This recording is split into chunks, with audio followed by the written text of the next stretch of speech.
2 Samuel 15. Voici ce qui arriva par la suite. Absalom se fit préparer un char, des chevaux ainsi que 50 hommes pour courir devant lui. Tôt levé, il se postait au bord du chemin qui mène à la porte de la ville.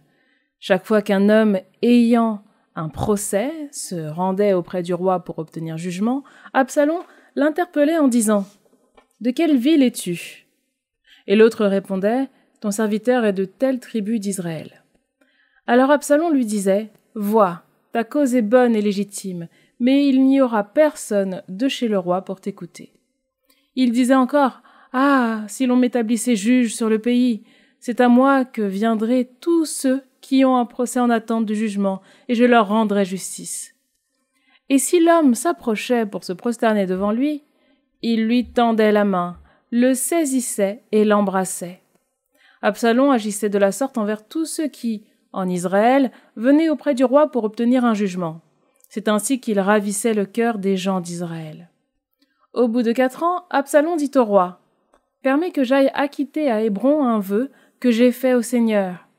Oui, ton serviteur, pendant son séjour en Aram, à Guéchour, a fait un vœu en disant « Si jamais le Seigneur me laisse revenir à Jérusalem, je lui rendrai un culte. » Le roi lui dit « Va en paix. » Absalom se mit donc en route et partit à Hébron. Puis il envoya des espions dans toutes les tribus d'Israël avec cette consigne. Dès que vous entendrez le son du cor, vous direz « Absalom est devenu roi à Hébron. » Avec Absalom étaient partis de Jérusalem 200 hommes, des invités venus en toute innocence et qui ne savaient rien de l'affaire. Or, pendant qu'il offrait les sacrifices, Absalom envoya chercher Ahitophel, le Gilonite, conseiller de David, dans sa ville de Gilo. La conjuration devint puissante, et la foule de ceux qui se ralliaient à Absalom de plus en plus nombreuse. Un messager vint annoncer à David. Le cœur des hommes d'Israël a pris parti pour Absalom. Alors David dit à tous ses serviteurs, qui étaient avec lui à Jérusalem, « Debout, fuyons, autrement nous n'échapperons pas à Absalom.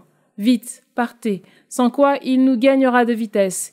Il nous précipitera dans le malheur et passera la ville au fil de l'épée. » Les serviteurs du roi lui dirent, « Quoi que tu choisisses, mon seigneur le roi, nous sommes tes serviteurs. » Le roi sortit avec toute sa famille sur ses pas, laissant 10 femmes, des concubines pour garder la maison. Le roi sortit avec tout le peuple sur ses pas, et l'on fit halte à la dernière maison. Tous ceux qui le servaient marchaient à ses côtés, tous les Kérétiens et les Pélétiens, ainsi que les Gittites, 600 hommes qu'il avait suivis depuis Gath, passaient devant le roi. Le roi dit alors à Itaï, le Gittite, « Pourquoi viens-tu, toi aussi, avec nous ? Retourne et reste avec ce roi, puisque tu es un étranger et même un exilé, où que tu sois. Tu es arrivé hier et aujourd'hui je t'obligerai à errer avec nous, alors que, moi-même, je ne sais pas où je vais. Retourne et emmène tes frères avec toi, fidélité et loyauté. » Mais Itaï répondit au roi, « Par la vie du Seigneur et par la vie de mon Seigneur le roi, en tout lieu où tu seras, là aussi sera ton serviteur, à la mort, à la vie. » Alors David lui dit, « Va, passe. » Itaï, le Gittite, passa donc avec ses hommes et toute leur famille. Tout le monde pleurait à grands sanglots tandis que tout le peuple passait. Le roi traversa le torrent du Cédron et tout le peuple passa en face du chemin qui longe le désert. Voici que Sadoc, lui aussi, était là.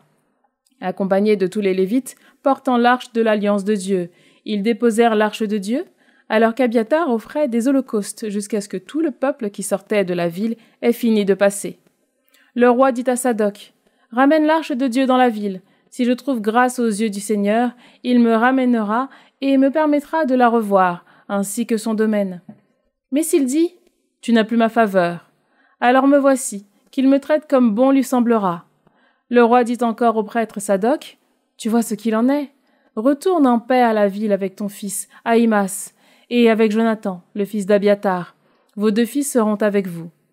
Voyez, je vais m'attarder dans les passes du désert jusqu'à ce qu'un mot de votre part m'apporte des nouvelles. » Sadoc et Abiatar ramenèrent l'arche de Dieu à Jérusalem, où ils restèrent. David montait par la montée des Oliviers, il montait en pleurant, la tête voilée. Il marchait pieds nus. Tous ceux qui l'accompagnaient avaient la tête voilée, et ils montaient en pleurant.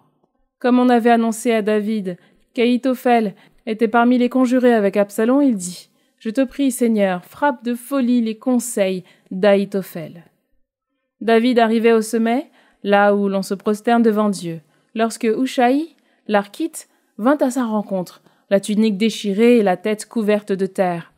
David lui dit « Si tu passes avec moi, tu me seras à charge.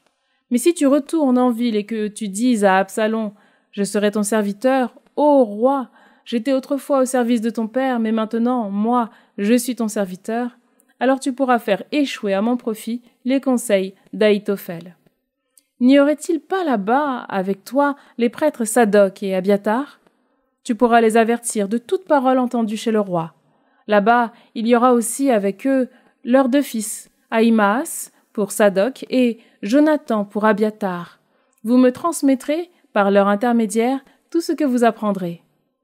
Hushaï, l'ami de David, arriva dans la ville comme Absalom arrivait lui-même à Jérusalem.